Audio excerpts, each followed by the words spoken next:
Everybody, Lamont Wiltsey is back. I am he. I like playing the guitar better than I play it. So bear with me as I wear a couple of weird hats this morning, moving from pulpit to altar to music stand or piano as it now is. This past week, as you all have noticed, the fire, Sobrani's fire, is still burning, but it's moving south down the peninsula, down Water County. And they, being CAL FIRE, has decided just to let it burn itself out. Now they've put what are called dozer trails, bulldozer paths that are 50 feet wide on ridges in the thought that the fire won't jump that dozer path, dozer trail.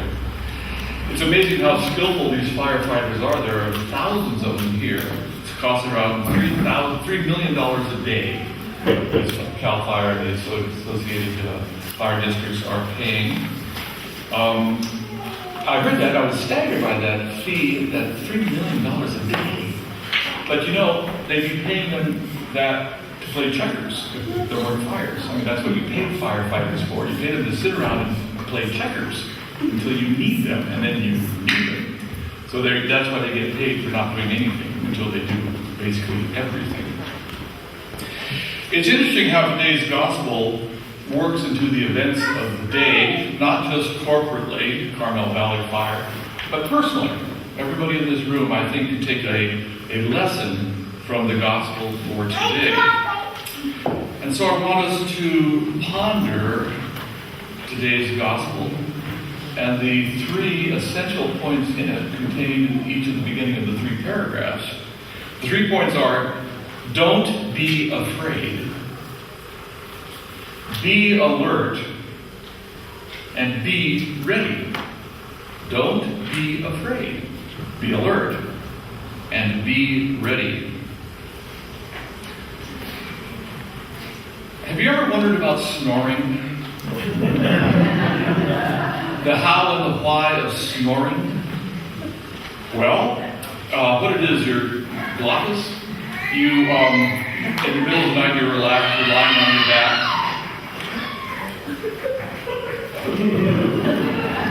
It's the middle of the night, buddy. You're lying on your back, and you know.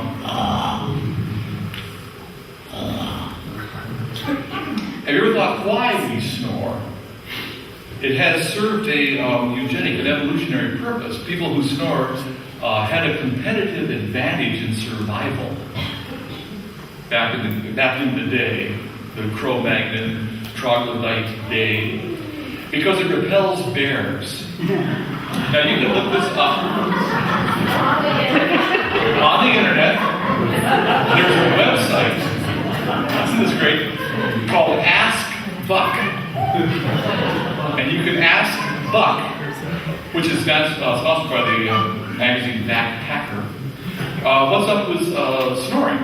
And he will tell you it prevents bears from coming to you.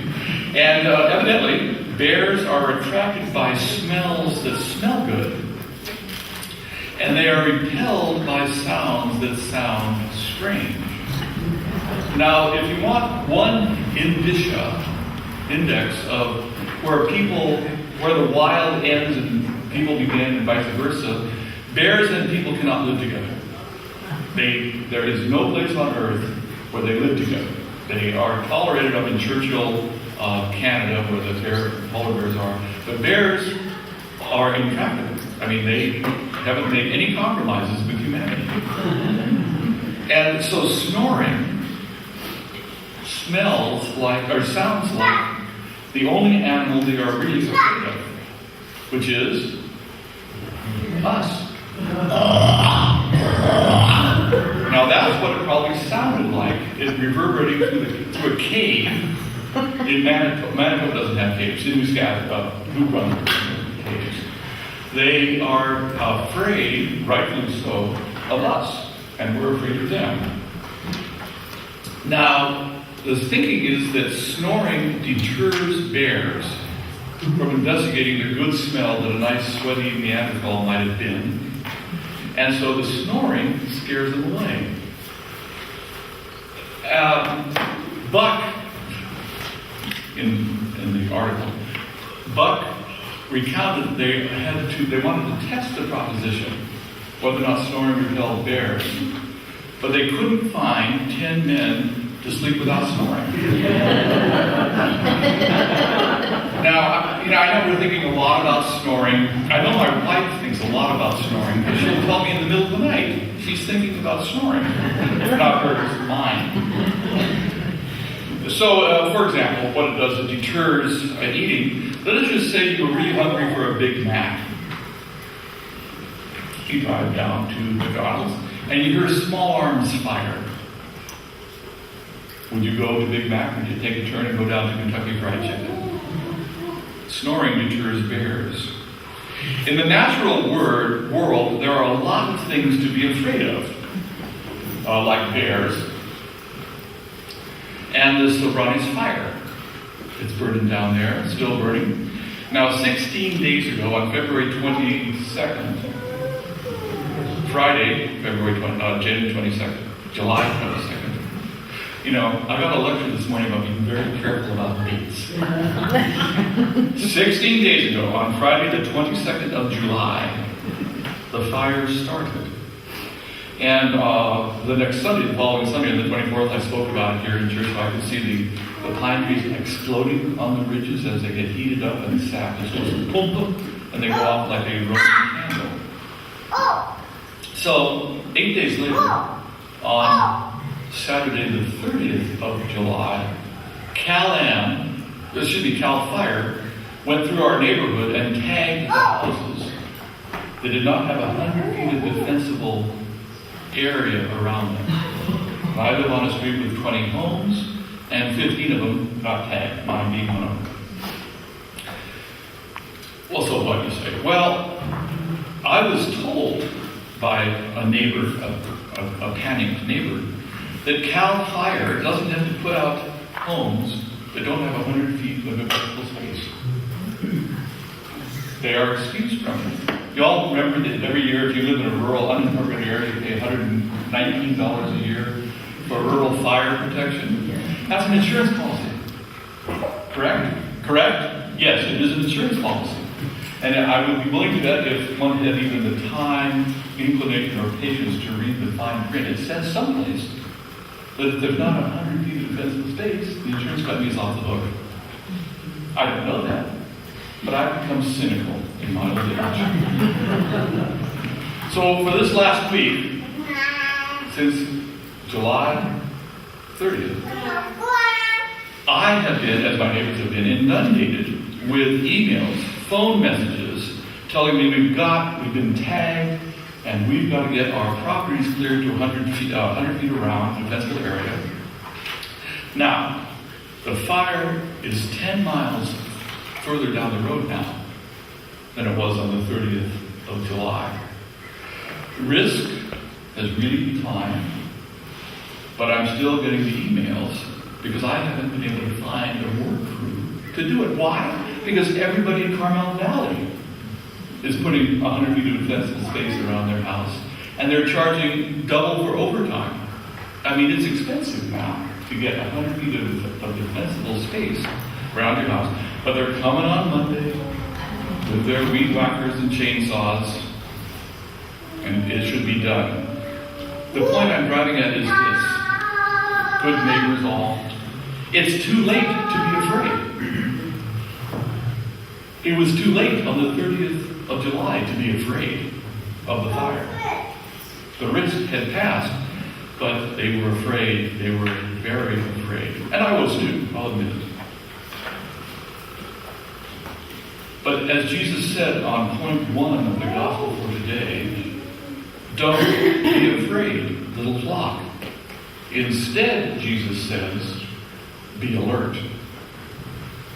There's a difference between being afraid and being alert.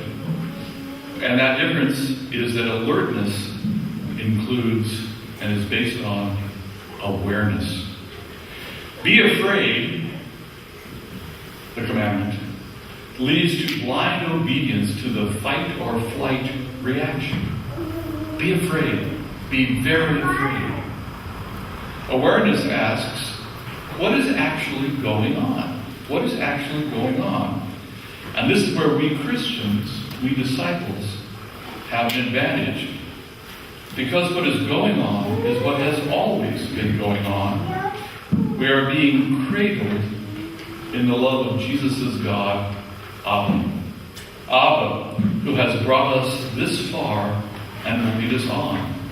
So what is actually going on as we observe danger is that we can say with Jesus in the Garden of Gethsemane, nevertheless, Abba, your will be done, not mine. Don't be afraid, be alert. Be alert. After you're alert, then what do? Jesus says, be ready. Don't be afraid, be alert, and now be ready. Jesus says to be ready, you must first get ready. You must first get ready. Sell all your possessions and give to the poor. I am not saying that's bad advice. I'm just saying I'm not that highly evolved yet. I'm not that highly evolved. But what I did do last week was sit down and think for about an hour. What would I take with me if I had an hour to get out? To be ready, you have to get ready. What stuff do you really need to get ready so you can be ready to get out when you have to? And for me, it came down to 2 guitars and a ukulele. I've had the ukulele since I was 6. I love it. It's a race neck, costs $9. And my 2 guitars. That's it. You don't need it. You don't need your deeds to your property because if it's what's it called, registered in the county. So your deed brings up. Photographs. When was the last time you looked at your wedding photographs? I mean, your first wedding photographs. See what I'm saying? To be ready, you must get ready.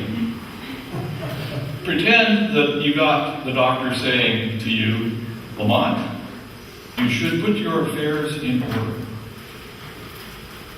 That's the way to live, as Jesus says. Don't be afraid. Be alert and be ready. And do it now. Be ready now. Ready for what? I close with this. We who are followers of Jesus Christ are blessed folk. We know, and we affirm it every Sunday, which is why you need to come to church every Sunday, that we live in the love of Abba, who holds us in such high regard that we have been given a sacred user's manual. How to live in this sacred space called home. And the good news for today's challenges of fires and political threats and other nonsense, personal problems, the instructions for today are, don't be afraid. Get out of the fight or flight mode. Be alert, which begins with an awareness of the real threat, and then get ready to be ready. Ready for what? Next Sunday.